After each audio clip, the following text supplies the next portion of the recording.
कि जैसा कि आप लोग सब जानते हैं कि जुडिशल कस्टडी के बाद आदिल को पुलिस कस्टडी में भेजा गया था 4 दिन के रिमांड में। और जो क्वेश्चंस थे वो पुलिस ने पूछा, जो राखी के द्वारा लगाए गए आरोप थे उनमें कई गंभीर आरोप थे, जैसे कि अंडर सेक्शन 377 पे चीटिंग का केस था, और उसके बाद जो उस पर जो मारामारी हुई, जो इन पर हमला किया गया, वो केस था।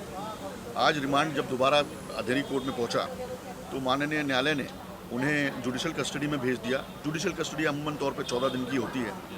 तो ये आज की अपडेट है। लेकिन इसके बाद एक बड़ी अपडेट ये है कि इनके ऊपर, आदिल के ऊपर, जो मैसूर में एक महिला ने 376 यानी कि बलात्कार का जो आरोप लगाया, उस आरोप के लिए मैसूर पुलिस यहाँ पे आई हुई थी, कर्नाटका की पुलिस, और उन्होंने तुरंत वो प्रोडक्शन वारंट पेश किया कोर्ट के सामने कि हमारे पास फिजिकल प्रोडक्शन वारंट है और आदिल को हमें मैसूर लेके जाना है ताकि ये जांच हो सके जो उस पर आरोप लगाया 376 का। तो कोर्ट ने, माननीय न्यायालय ने उसको कंसिडर किया और उसे अब प्रोडक्शन वारंट के तहत जो है वो मैसूर के लिए रवाना कर दिया गया है। वहाँ पर उसके ऊपर ट्रायल चलेगा, उसके पेशी होगी। पेशी के बाद हो सकता है उसको पुलिस कस्टडी हो या जुडिशल कस्टडी। लेकिन इसका मतलब ये नहीं है कि आदिल दुरानी को बेल हो गई है यहाँ पे राखी के केस में।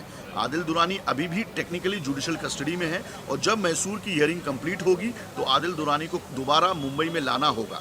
तो ये बात आप समझ लें। अभी कई मीडिया में वाले ये चला रहे हैं कि आदिल दुरानी छूट गया, बेल हो गई, ये हो गई, तो ऐसा कतई नहीं है। ये सरासर गलत खबर है और हम इसका कंडेम करते हैं। राखी जी, आपसे जानना चाहूँगा, जिस तरह मैसूर पुलिस को लेके गई और उनकी वहाँ पे जीसी होगी, आप कितना सहमत है इस चीज़ को लेके? नहीं, Mysore police second time I है। इसके पहले भी जो जेसी हुई थी, पहले दिन पहली बार हुआ कितने बड़े केस में जज साहब ने आदिल को जेसी दे दी, जुडिशल कस्टडी।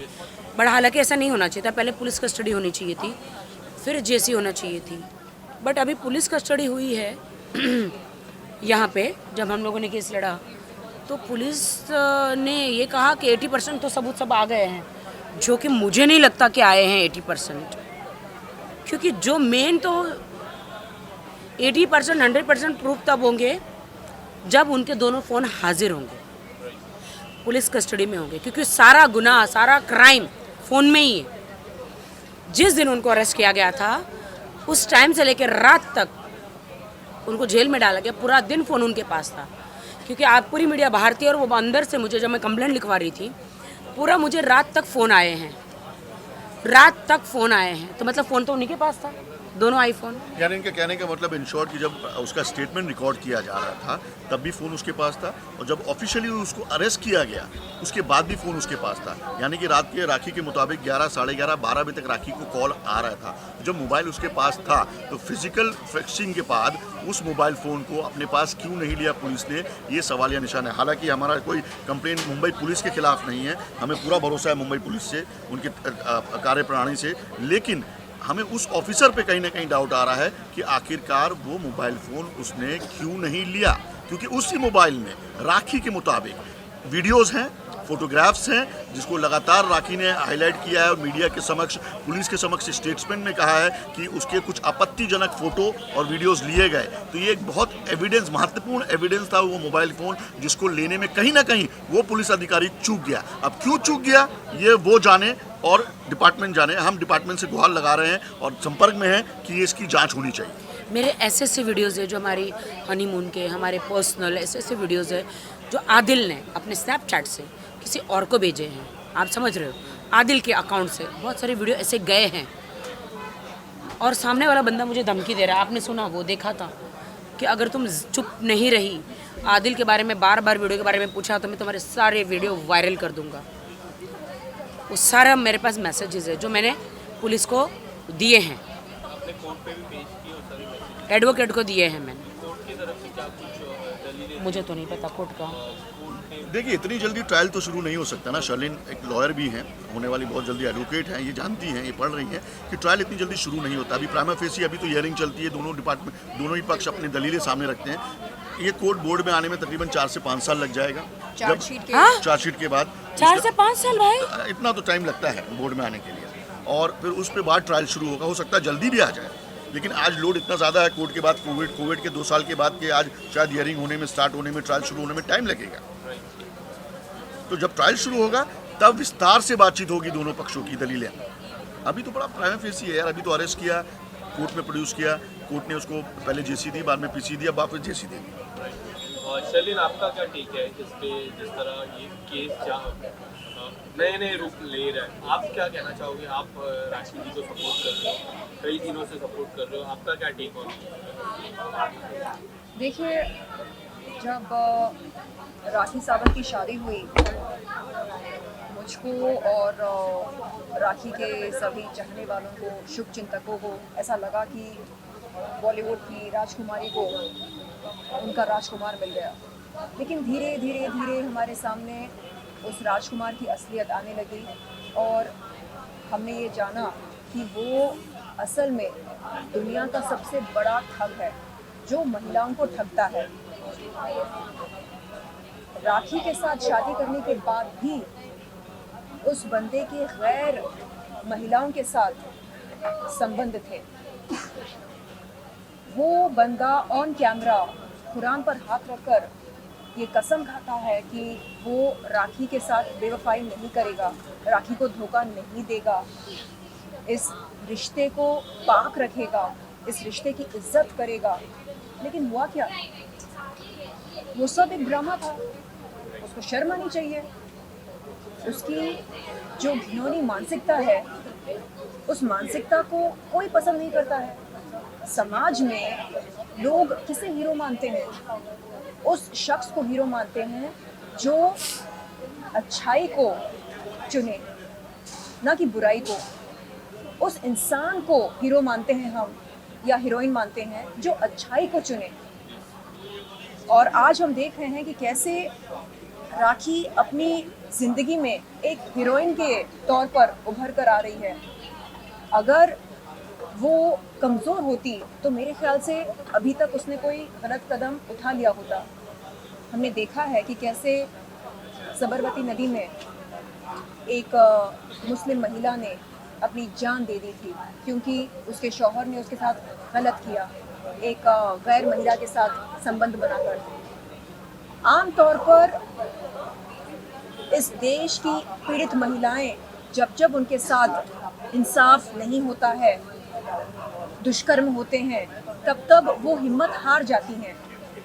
लेकिन यहाँ पर हम देख रहे हैं कि राखी सावंत सुबह शाम रात दिन डट कर इंसाफ की गुहार लगा रही हैं। कभी वो पुलिस थाने जाती हैं, कभी न्यायालय जाती हैं। हाँ, वो हाथ पे हाथ रखकर अपनी किस्मत को नहीं कोस रही हैं, हाय क्या हो गया, अब मैं क्या करूं। नहीं, उनको पता है कि ये देश संविधान के अनुसार चलता है। वो समझ रही हैं कि कानून की क्या प्रक्रिया है और उस हिसाब से वो चल रही हैं। तो ऐसे में मुझे लगता है हम सबको उन्हें शाबाशी देनी चाहिए, हौसला अफजाई करनी चाहिए उनकी, और हम सब तहे दिल से उनके साथ हैं। ना सिर्फ मैं, ना सिर्फ वाहिद भाई, बल्कि मीडिया के तमाम लोग हैं, इस देश के तमाम लोग हैं। मैं जब मार्केट जाती हूँ, मुझे लोग पहचानते हैं और पूछते हैं कि अरे क्या हो रहा है राखी की ज़िंदगी में, अभी तो आपकी दोस्ती हो गई ना उनके साथ। यानी लोगों को उत्सुकता है ये जानने के लिए कि क्या राखी को इंसाफ मिलेगा, आज नहीं तो कल इंसाफ मिलेगा या नहीं मिलेगा। इन्होंने जो अपने पैसे गंवाए हैं 1,60,00,000 रुपए तकरीबन, वो पैसे वापस मिलेंगे इनको।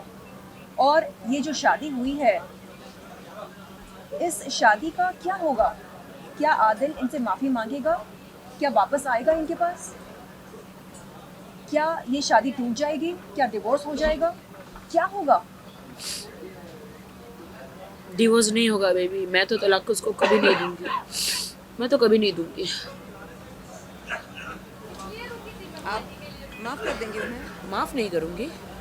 आज एक स्टेटमेंट माफ़ नहीं आया करूंगी। उसके वकील का। उसके वकील ने कोर्ट के बाहर ये स्टेटमेंट दिया कि राखी सावंत बार बार पुलिस स्टेशन जाके आदिल के साथ कॉम्प्रोमाइज़ की बात कर रही हैं, सेटलमेंट की बात कर रही हैं। हम उस खबर का कंटेम्प्ट करते हैं। मैंने और भी चैनल्स के इंटरव्यू में कहा कि ये सच्चाई नहीं है।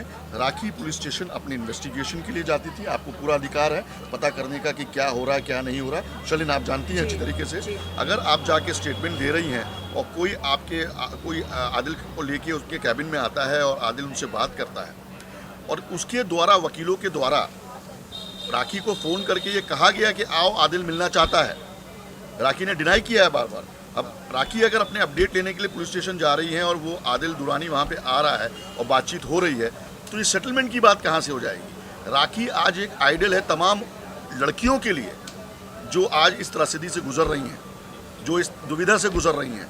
क्या राखी सावंत कॉम्प्रोमाइज़ करेंगी? ऐसा सवाल पूछना ही नहीं चाहिए। वो वकील को ऐसा आरोप लगाना ही नहीं चाहिए बेबुनियाद। अगर उसको लगाना ही था तो माननीय न्यायालय के सामने लगा था, मीडिया के सामने ट्रायल करके क्या फ़ायदा है इस चीज़ का? अगर मैं आप अपने अक्यूज़ के पास जा रहा हूँ तो ये न्यायालय को आप बताइए ना कि साहब देखिए आके बार बार ये हमारे अक्यूज़ को, हमारे क्लाइंट को ये आके प्रेशर कर रही हैं। आप बाहर मीडिया में क्यों आ रहे हैं? आपके पास कोई मुद्दा नहीं है, आपको चमकने का शौक है तो बिल्कुल चमकिए, आपको अपनी दलीलें देखिए, अपने बिल बढ़ाने का शौक है तो बिल्कुल बढ़ाइए, कोई प्रॉब्लम नहीं है। लेकिन आरोप लगाने से पहले सबूत लाइए। राखी के पास सबूत है, रिकॉर्डिंग है उन ऑडियोज़ की जो उनके द्वारा किए गए फ़ोन की। आदिल दुरानी मिलना चाहता है, राखी कह रही है कि मैं नहीं मिल सकती। बोले नहीं, एक बार मिल लीजिए। राखी कहती है मैं कैसे आऊँ ऑथर रोड? बोले नहीं, आप सिर्फ आधार कार्ड भेज दीजिए और मिलाने के इंतज़ाम मैं कर लूँगा। क्यों ऐसे गलत आरोप लगाना? गलत है। राजीव जी, ये आरोप इस तरह मतलब उनके वकील ये कह रहे हैं कि सब कुछ आदिल को फंसाने की चाल है, फ्रेमिंग है। मैं अपने पति को क्यों फंसाऊंगा? मैं उनको बेइंतहा चाहती हूँ, बहुत प्यार करती हूँ। अपने शौहर को प्यार करना कोई गुनाह नहीं है। और मैंने 8 महीने से मैं झुलझी हूँ, मैंने सब सहा है। तो उनके वकील के पास कुछ है नहीं बोलने के लिए, इसलिए ये सारे इल्ज़ाम मुझ पर लगा रहे हैं बगैर सबूत के। क्या 10 दिन ऐसी जेल में रह जाएगा इंसान बगैर एनी प्रूफ के? इतने महान हस्ती है, जब तक इन्होंने प्रूफ नहीं देखे तो ये कैसे काम करेंगे? मेरा साथ कैसे देंगे? बड़े बड़े एडवोकेट बगैर एनी प्रूफ आपको एक के। एग्जांपल देता हूँ, शर्लिन चोपड़ा, राखी सावंत, 36 का आंकड़ा था। 36 भी नहीं, मैं 72 का आंकड़ा बोलूँगा। 72 का आंकड़ा था। आज शर्लिन चोपड़ा राखी के साथ क्यों खड़ी है? क्योंकि शर्लिन को भी वही दिखाया गया जो पुलिस को दिखाया गया। तो औरत हो या मर्द, कोई भी वो वीडियो देख के, वो मैसेजेस देख के Right. डेफिनेटली राखी के साथ खड़ा होगा। शर्लिन भी इसीलिए खड़ी हुई है। Sherlyn, am I right? बिल्कुल, मैंने वो वीडियोस देखे हैं, बहुत ही अभद्र हैं, आपत्तिजनक हैं। और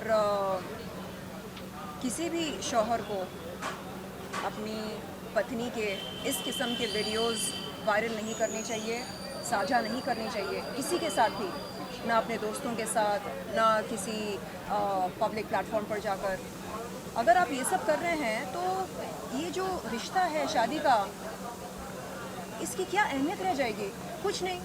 तो वो जो कस्में आपने खाए थे इनकी हिफाजत करने की, हाँ, मुझे क्या अभी हुआ? भी यकीन नहीं हो रहा कि मेरा हस्बैंड मेरे वीडियो बना के कैसे भेज सकता है।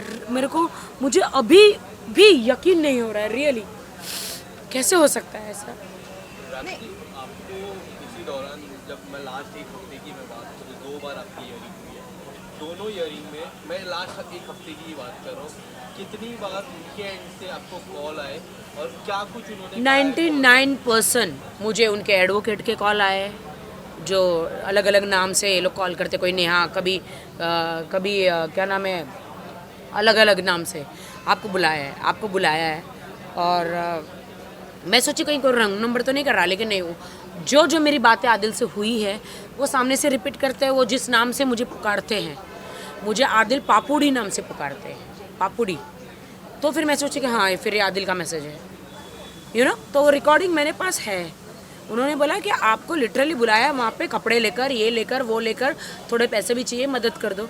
तो मैंने कहा हाँ चलो, बंदा अगर जेल में भी नमाज़ पढ़ता है, जानमाज, उनके थोड़े कपड़े, जो भी कपड़े लत्ते के लिए पैसे चाहिए तो दे दो, क्योंकि वो निजी चीज़ है ना। मैं तो बीवी तो आज भी हूँ ना।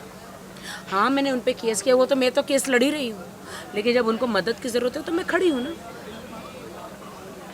और इसी दौरान अब मैसूर जाएंगे, 22 को जा रही मॉर्निंग।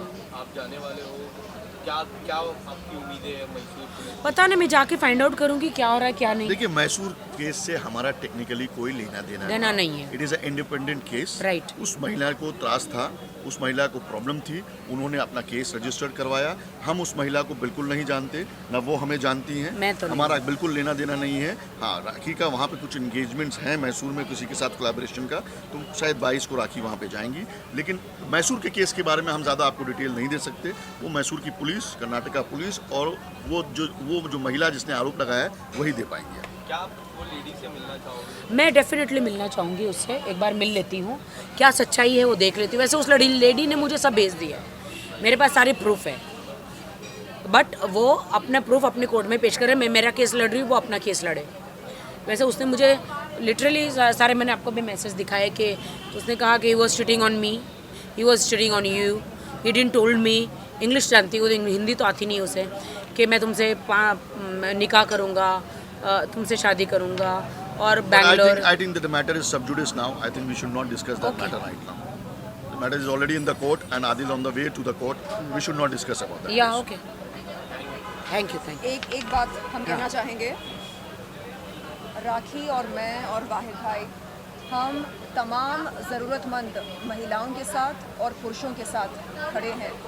देखिए, पीड़िता चाहे कोई भी हो, महिला हो पुरुष हो, हम खड़े हैं उनके साथ। हमारी कोई दुश्मनी नहीं है मर्द जात के साथ। ये पॉइंट आप नोट कीजिए कि शर्लिन चोपड़ा और राखी सावंत सिर्फ महिलाएं पीड़ितों के साथ नहीं है, जो पुरुष हैं जिनके साथ प्रॉब्लम हो रही है। देखिए, मैं ये नहीं कहूँगा कि हमेशा पुरुष ही गलत होता है। कई केसेस में आप देख रहे हैं हाल ही में जो चल रहा है, वहाँ पे महिला भी गलत है।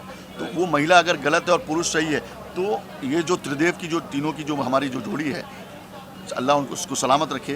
तीनों के तीनों उस पुरुष के लिए भी खड़े होंगे, एनी टाइम एनीवेयर, जब उनको ज़रूरत होगी। Yes. राइट शर्लिन? बिल्कुल। Thank you. जय हिंद। जय हिंद।